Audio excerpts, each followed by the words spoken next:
ఒకటి రమేష్ గారు కేఎన్ఆర్ కి మీ ప్రభుత్వ హయాంలో ఏమైనా అఫీషియల్ పోస్టింగ్ ఏమైనా ఇచ్చారా? ఆయనకి అఫీషియల్ గా శాలరీస్ ఒక 2 lakh వరకు కూడా ప్రభుత్వం నుంచే పే చేయబడినాయి అని చెప్పేసి కూడా వార్తలు వస్తున్నాయి. సురేష్ గారు, మీకు ప్యానల్ ఉన్న పెద్దలు గఫూర్ గారికి, ఆంజనేయులు గారికి, కృష్ణాంజనేయులు గారికి, అలాగే టీడీపీ అధికార ప్రతినిధి అజయ్ గారికి గుడ్ ఈవినింగ్ అండి. ఇప్పుడు మీరు ఓపెనింగ్ రిమార్క్స్ లో మీరు మాట్లాడటం జరిగింది, కేఎన్ఆర్ గారికి అడ్వైజర్ పోస్ట్ ఇచ్చారని చెప్పి.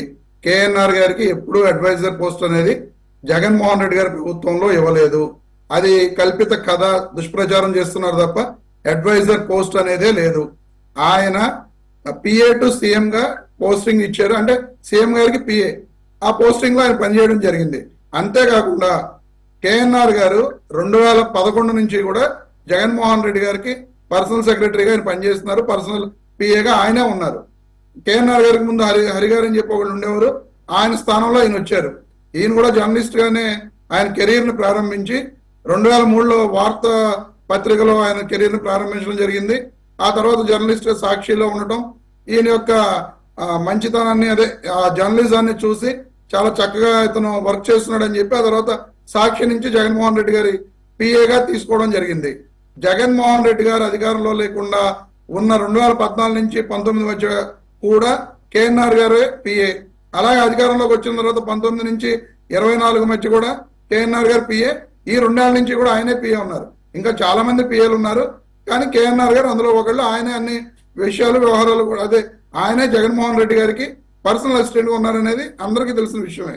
ఇక మీరు మాట్లాడారు, మరో మాట మాట్లాడుతూ, ఒక టిఫిన్ సెంటర్ నడిపే కుటుంబం అంత పెద్ద స్థాయిలో అలా చేసింది అని చెప్పి మీరు మీ ఓపెనింగ్ రిమార్క్స్ లో ఇచ్చారు.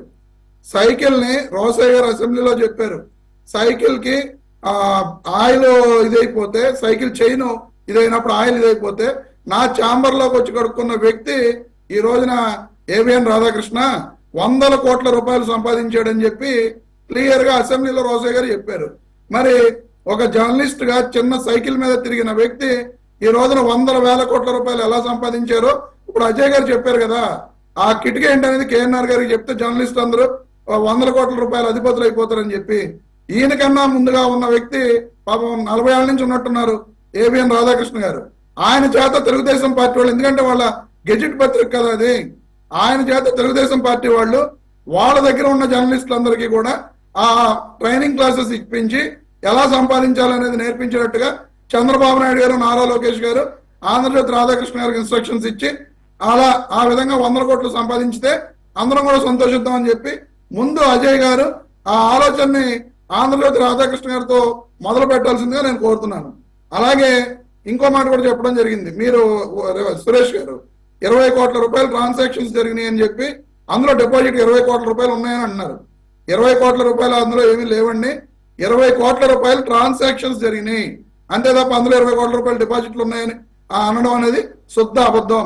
ఈ రోజున పచ్చ మాఫియా మీడియా ఎలా తయారైంది అంటే, ముందుగా ఈ రాష్ట్రంలో పరిపాలన లేదు, కేవలం దాడులు, దౌర్జన్యాలు, వాళ్ళని ఎవరైతే ప్రశ్నిస్తారో వాళ్ళని అరెస్టులు చేయడాలు, రిమాండ్లకు పంపడం మాత్రమే జరుగుతుంది. అజయ్ గారు సూపర్ 6 మేము చాలా సూపర్ లెవెల్లో అమలు చేస్తామని చెప్తున్నారు. అందులో 2 పథకాలను ఇప్పటి వరకు అసలు ఇవ్వనిదే లేదు. నిరుద్యోగ భృతి 3,000 ఇవ్వలేదు, మహిళలకు నెల 1500 ఇస్తామనేది ఇవ్వలేదు. మళ్ళీ వాళ్ళ సంక్షేమ పాలన చూసి ప్రజలందరూ కూడా ఆశ్చర్యం చెందుతున్నారని చెప్పి గొప్పలు చెప్పుకుంటున్నారు.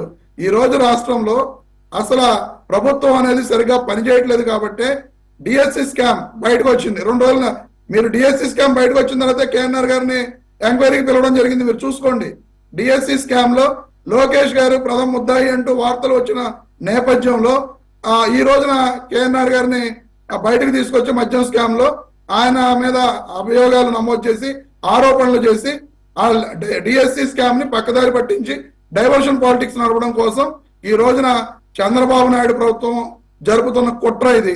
అంతకు మించి అసలు మద్యం కుంభకోణమే లేదు అని చెప్పి మొట్టమొదటి నుంచి చెప్తున్నా సరే అది కుంభకోణం జరిగిందని చెప్పి వీళ్ళు ఆధారాలు సేకరిస్తున్నామంటూ 2 ఏళ్ల పాటు ఎక్కడ ఏ ఆధారం సేకరించారో ఎవరికి తెలియదు. ఇందాడు అజయ్ గారు చెప్తున్నారు 11 కోట్ల రూపాయల విషయం గురించి.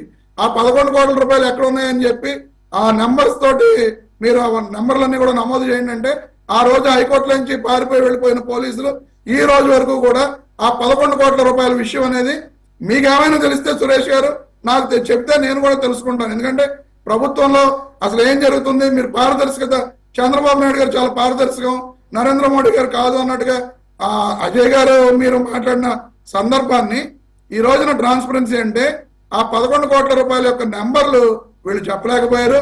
కోర్టుకు అరగంటలో నేనేం సర్టిఫికేట్ ఇవ్వలేదు సార్, నేనేం పరిపాలన సర్టిఫికేట్ ఇవ్వాల. ఆయన చంద్రబాబు నాయుడు గారు ట్రాన్స్పరెన్సీ సిట్ విచారణ చేస్తున్న తీరుకి చెప్తుంటే టైం తీసుకుంటాము, టైం చట్ట ప్రకారంగా రూల్ ప్రకారంగా వెళుతున్నప్పుడు టైం పడుతుంది అని అంటే దాని వరకు మాత్రమే మేబీ అన్నాను. అది కూడా నేనేం సర్టిఫికేట్ ఇవ్వాల, అది కూడా కంపారిటివ్ గా ఈడీ విత్ సిట్ కంపారిజన్ లో చెప్పాను అంతే. అంతకంటే చంద్రబాబు గారు ఏమి ట్రాన్స్పరెంట్ గా లేరు అని మేము అస్సలు మేము ఎవరికి సర్టిఫికేట్ ఇవ్వము. ఇక్కడ సర్టిఫికేట్ మేము ఇక్కడ రెడీ చేసి పెట్టలేదు, ఎవరికి ఇవ్వము.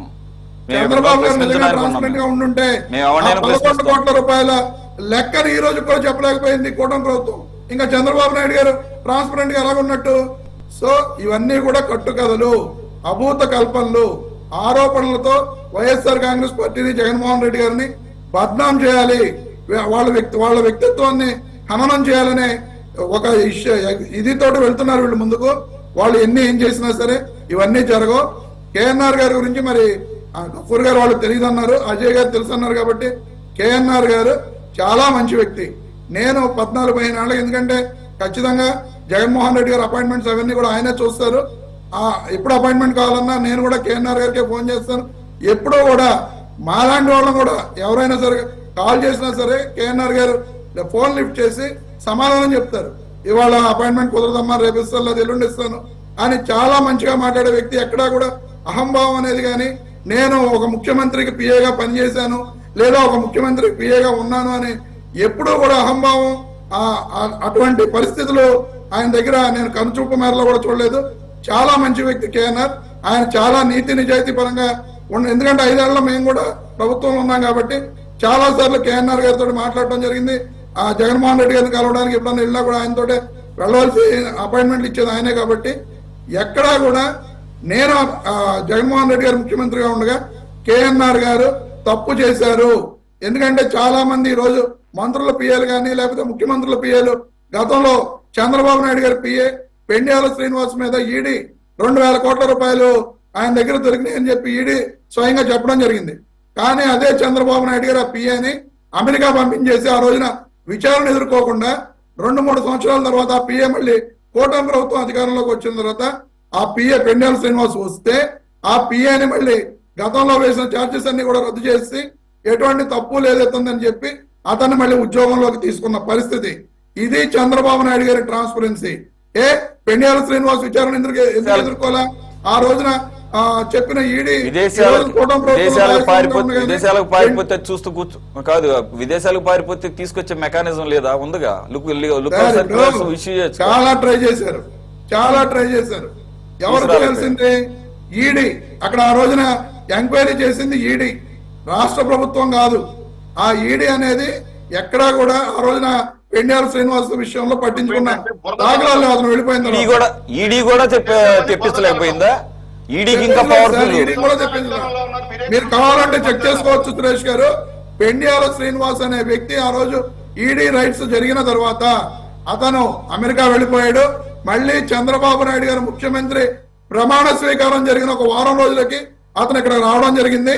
రావడంతో 1 నెలలో మొత్తం అతని మీద ఉన్న ఆ రోజున ఉన్న అభియోగాలన్నీ కూడా ఇది చేసి అతనికి పోస్టింగ్ కూడా ఇవ్వడం జరిగింది. పెండ్యాల శ్రీనివాస్ కావాలంటే మీరు గూగుల్ చేసి చెక్ చేసుకోవచ్చు. చంద్రబాబు నాయుడు గారు తన పిఏని అమెరికా పంపించి ఆ రోజు కేసు నుంచి తప్పించారు. కానీ జగన్మోహన్ రెడ్డి గారు ఎందుకంటే ఎటువంటి తప్పు జరగలేదు కాబట్టి నువ్వు ఆగా నన్ను మాట్లాడుతున్నప్పుడు నీకెందుకు మాట్లాడుతున్నప్పుడు ఎందుకు మీరు ఇవే సురేష్ గారిని ఖండించకపోతే బాగోదు. మరి నేను మాట్లాడుతున్నప్పుడు ఎందుకు మాట్లాడుతున్నాడు తెలుసుకో. నువ్వు పెండ్యాల శ్రీనివాస్ ఎందుకు మారిపోయాడు? మళ్ళీ చంద్రబాబు నాయుడు రమేష్ గారు ఆయనే ఒక నిమిషం ఆగండి. ఆయన మాట్లాడుతున్నప్పుడు ఎందుకు సార్ నమోదు అజయ్ గారు చేసుకోవచ్చు మీరు కదా? అడిగిన దానికి ఆయన సమాధానం రాసుకోవచ్చు చెప్పండి. కదా? అజయ్ గారు ఏమని అడుగుతున్నారంటే రమేష్ గారు ఆయనకి ఏం పోస్టింగ్ ఇచ్చారు అని అడుగుతున్నారు. అదే ఉంటే తెలిస్తే చెప్పండి, లేకపోతే దీంట్లో అతను సెక్రటేరియట్ లో పోస్టింగ్ ఇచ్చారు సార్ అతను. అది కూడా నేను చూసి చెప్తా. విత్ ఇన్ 15 minutes మళ్ళీ డిబేట్ అవుతుంది కదా, నేను చూసి చెప్తా మీకు. ఇప్పుడు సెక్రటేరియట్ లో అతను పోస్టింగ్ ఇచ్చారు పెండియాల శ్రీనివాస్ అని. సరే, ఇప్పుడు ఇప్పుడు సామాన్య ప్రజలకి మాకు ఎవరికి తెలుసండి ఆ కేఎన్ఆర్ ఉన్నాడనో లేకపోతే ఇంకొకటి ఉన్నారు, మా ఎంతమంది పిఎల్ ఉన్నారో మాకేం సంబంధం? మీకంటే అవసరాలుగా ఉంటాయి కాబట్టి, అలాగే ప్రతిపక్షంగా వాళ్ళకి సార్ ఇప్పుడు ఎంతమంది పిఎల్ ఉన్నా మరి కేఎన్ఆర్ గారు తెలుస్తారు. ఈ సురేష్ గారు ఇచ్చారు, ఇవన్నీ చెప్తే బాగా. మేము ఇదిగో ఇంతమందిని పెట్టుకున్నాము, పర్సనల్ గా ఎంతమంది, అఫీషియల్ గా ఎంతమంది, అన్అఫీషియల్ గా ఎంతమంది, ఇక్కడిక్కడి వీళ్ళకి ఎంత శాలరీలు ఇస్తున్నాము, మా జేబులో అయితే 10-15 వేలు ఇస్తాము, చెప్పండి, డాష్ బోర్డ్ లో పెట్టండి, డాష్ బోర్డ్ లో పెట్టి అది బాగుంటది కదా. ట్రాన్స్పరెన్సీ మీ ప్రభుత్వం, ఇప్పుడున్న ప్రభుత్వం అయినా మీ ప్రభుత్వం అయినా చేయలేదు కదా అసలు. ఈ పక్కన పెట్టి జీవోలే ప్రజలకు అందకుండా చేశారు. ఇంకేం మాట్లాడతాము? సురేష్ గారు పక్క నిమిషం ఆగండి. అజయ్ గారు చెబుతూ మే 9, 2025 తేదీన కేఎన్ఆర్ గారిని ఎంక్వైరీకి పిలిచారని చెప్పారు. కేఎన్ఆర్ గారిని ఇప్పటి వరకు ఈ మద్యం కుంభకోణంలో కానీ వేరే వాటిల్లో కానీ ఎప్పుడు కూడా ఎంక్వైరీకి పిలవలేదు. ఇటువంటి అబద్ధపు మాటలు అజయ్ గారు చెప్పడం కరెక్ట్ కాదు. ఇక ఆయన చెప్పుకోవాలంటే చాలా ఉన్నాయి. కేఎన్ఆర్ గారు లాంటి నిజాయితీ పరుణ్ణి ఈ రోజున కూటమి కాదన్నారు. ఆయన ఒకసారి చెప్పుకునేవండి అజయ్ గారు ఏంటి మరి. నెక్స్ట్ మీరు కూడా అలాగే అవ్వాలి. ఒకసారి గూగుల్ కొట్టండి, వస్తుంది. నేను కొట్టాను సార్, మీరు చెప్పిన తర్వాత నేను కొట్టాను, మీరు చెప్పిన తర్వాత నేను కొట్టాను, చూసుకోండి మీరు. నేను సురేష్ గారు కొట్టండి మీరు. 2025 వెటర్నరీ కాలనీ విజయవాడలో ఏపీ లిక్కర్ స్కామ్ లో సిట్ అధికారులు వాళ్ళ ఇంటికి వెళ్ళి ఆయన మొట్టమొదటిసారిగా విచారించారని నేను గూగుల్ చేశాను. గూగుల్ స్క్రీన్ షాట్ పంపిస్తా మీకు కావాలంటే. ఆ రోజు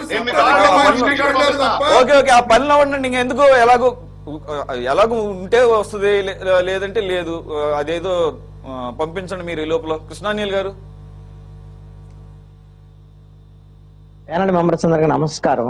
తర్వాత గఫూర్ గారు ఏదన్నా మాట్లాడాలనుకుంటున్నారా ఏంటి? గఫూర్ గారు మీరేనా ఫింగర్ రైట్ చేసినట్టు అనిపించింది. మాట్లాడండి, పర్వాలేదు. పర్వాలేదు సార్, మీరు మాట్లాడిన తర్వాత నేను మాట్లాడితే ఏమి ఇబ్బంది. సురేష్ గారు, నా పాయింట్ ఏమిటంటే, ఇప్పుడు అజయ్ ఆయన మాట్లాడుతూ కేఎన్ఆర్ తెలియకుండా ఉన్నాడా? ఇప్పుడు చంద్రబాబు దగ్గర 1.25 మంది ఉన్నారు, మాకు తెలుస్తుందండి. ఎవరు ఏం పని చేస్తున్నారు, ఎవరు అఫీషియల్ ఉన్నారు, ఎవరు అఫీషియల్ ఉన్నారు ఎట్లా తెలుస్తుంది? అంటే ఎవరికి అపాయింట్మెంట్ దొరికేది కాదు. రమేష్ దొరికిండొచ్చు, ఆయనకు తెలిసి కేఎన్ఆర్ నాకేం తెలుస్తుంది? అదే సార్, నేను అదే కదా అడిగింది. అయితే ఏంటంటే అంటే ఒకటి సార్, ఇప్పుడు మనం వాళ్ళకి అపాయింట్మెంట్ ఇప్పిస్తాడండి ఆయన.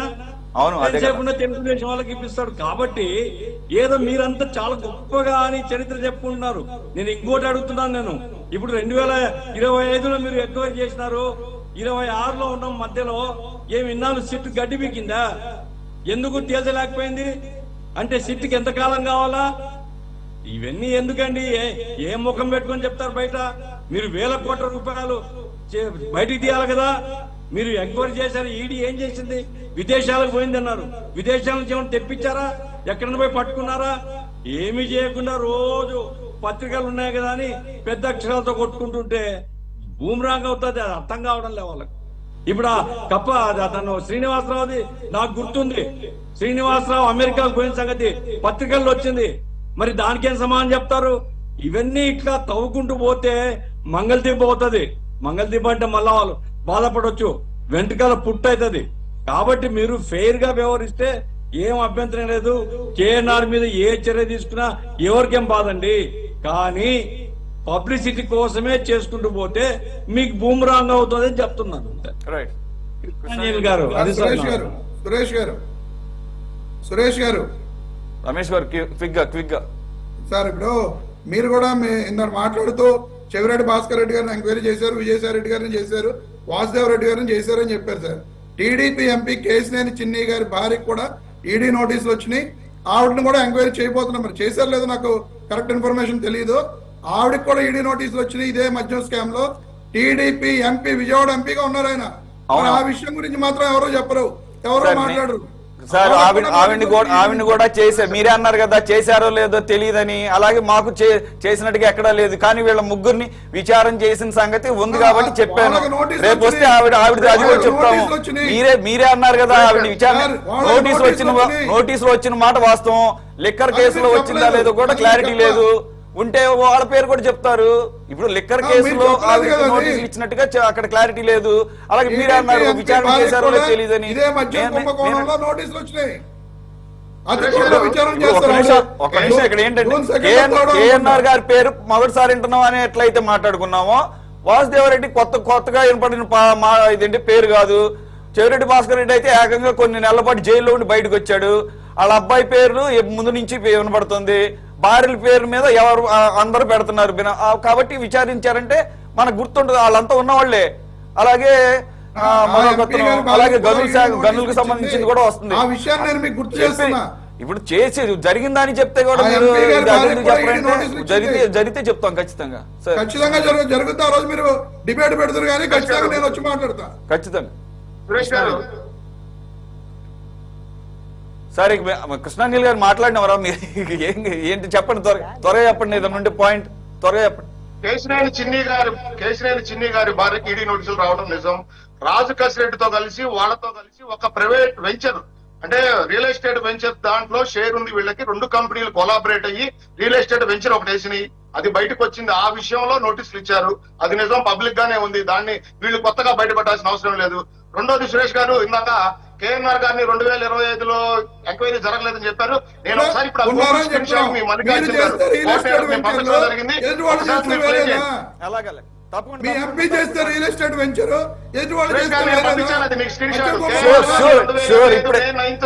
అలాగే నేను చూస్తాను. నేను డిస్ప్లే చేస్తాను sir. I will display it or else I will read out my self. Okay Krishnanjali గారు.